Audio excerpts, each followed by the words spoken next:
best president that Israel has ever even thought of seeing. And it's an honor to be so, and to be so thought of. And many friends in Israel.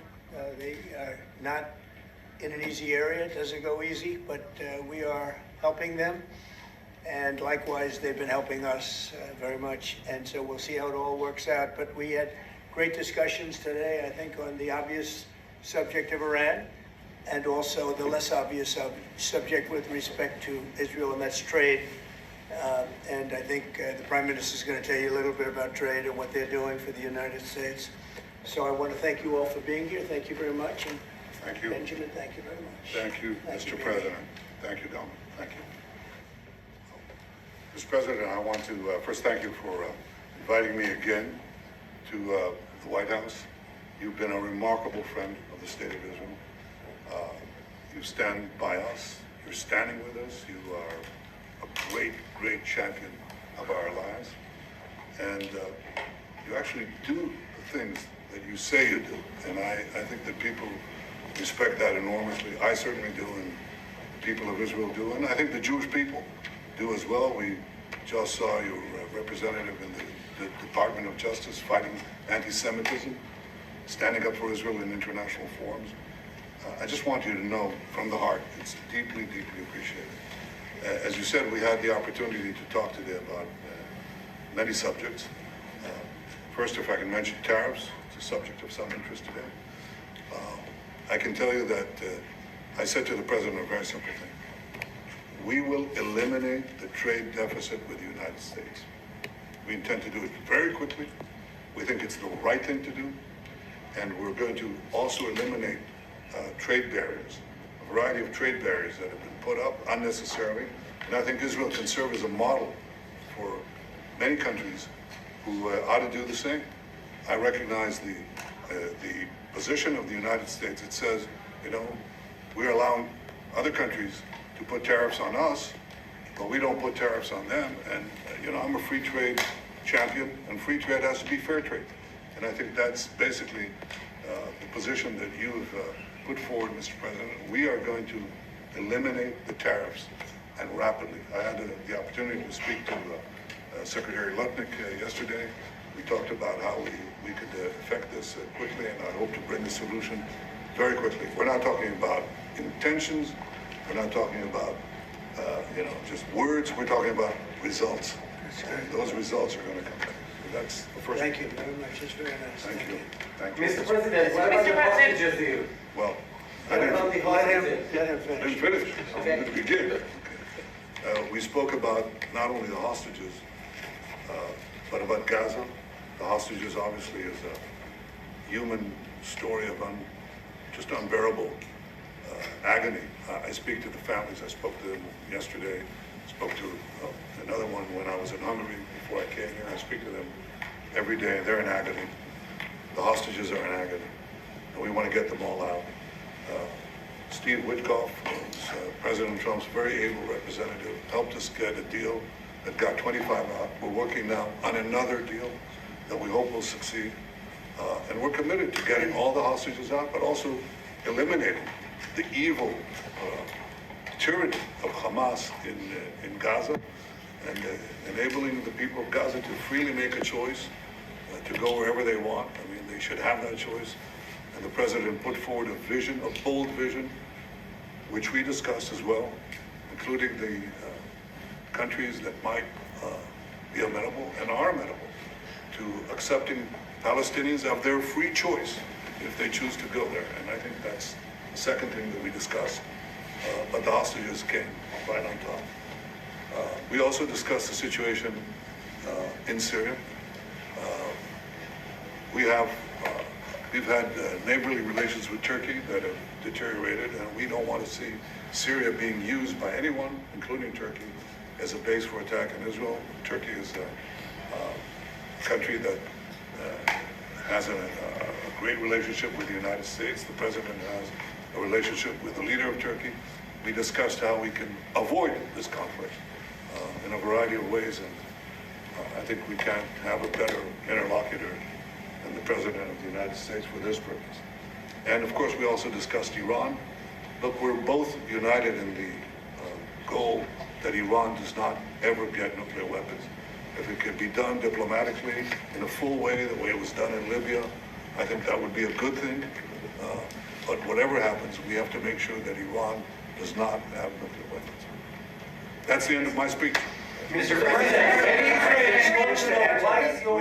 We're having direct talks with, wait.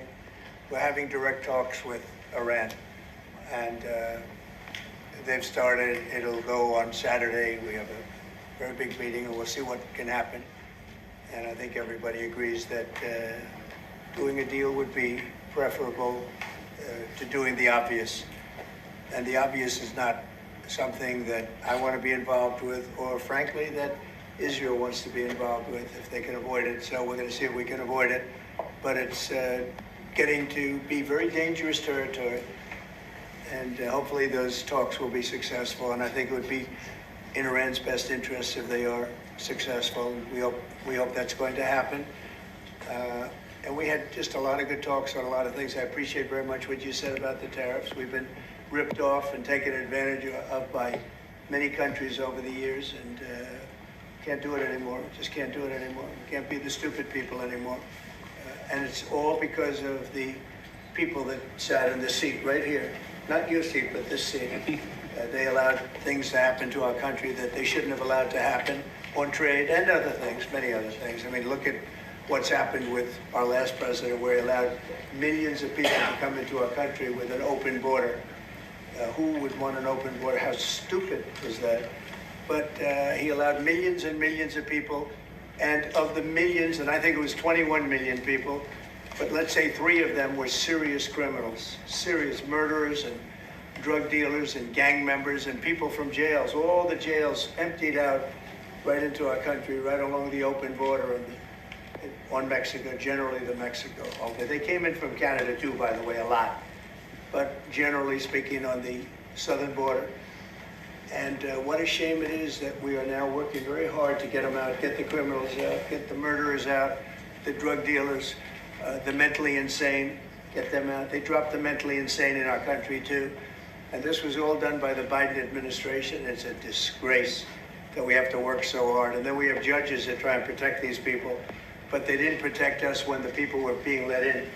But to get them out is never easy with these people. So I think we're doing a great job.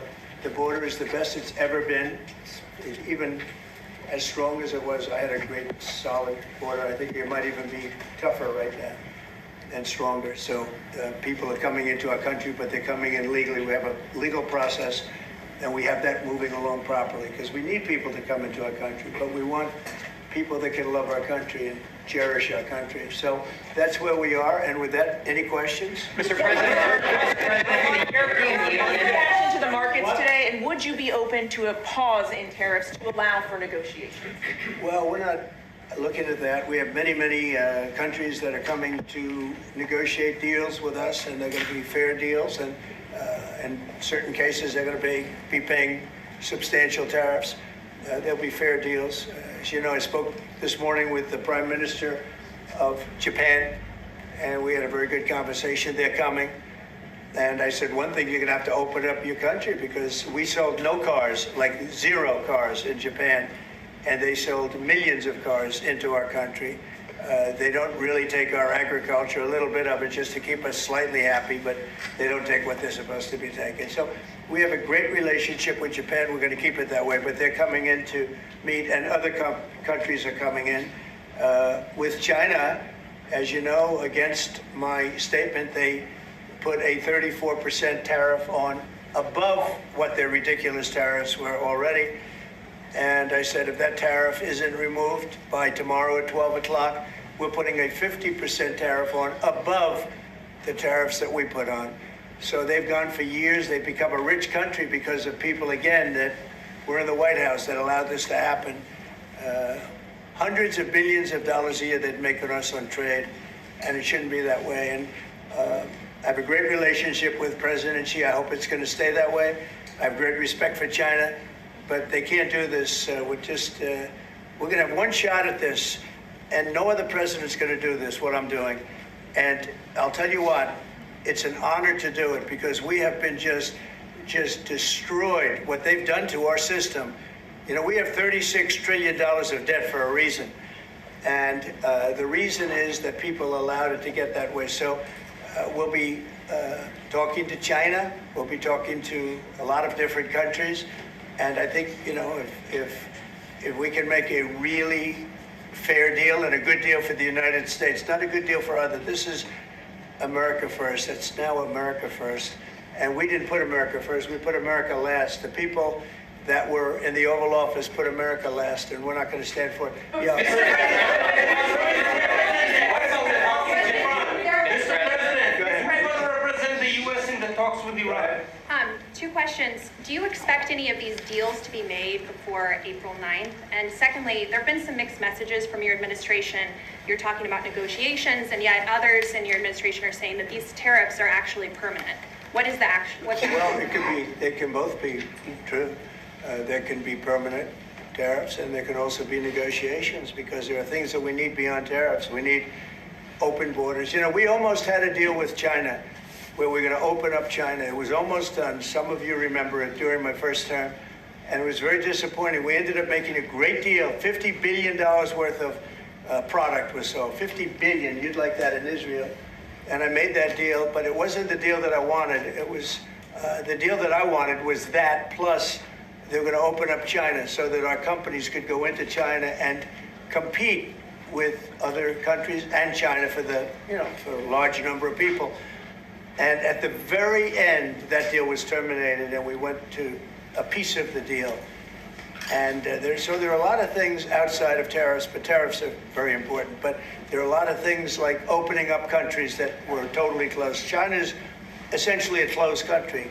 In fact, it is a closed country. And what they do is they charge tariffs so that if you sell cars or if you sell anything, nobody's going to buy it because the price is out of control. But that's true with a lot of other countries also. So we're going to get fair deals and good deals with every country. And if we don't, we're going to have nothing to do with them. They're not going to be allowed to participate in the United States. Mr.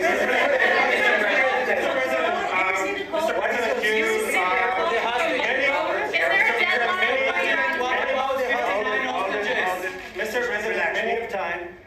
This gentleman is all day long. Mr. President, thank you for the chance. Many of Palestinian Americans who voted for you and not for Biden because you've promised them to end the war in Gaza. Very honored by that vote, too. The war is still going on and there's no hostage deal. Do you have any update on that? Well, I'd like to see the war stop, and I think the war will stop at some point that won't be in the too distant future. Right now we have a problem with hostages. We're trying to get the hostages out. We got quite a few of them out, but it's a long process. It shouldn't be that long. We have a big problem that we've done. I think I'll ask Pete to maybe talk about it for a second, because a lot of people are asking. The Houthis, we've been very tough and very successful militarily. We've really damaged them badly. These were people shooting down ships and other things, by the way, flying objects like airplanes.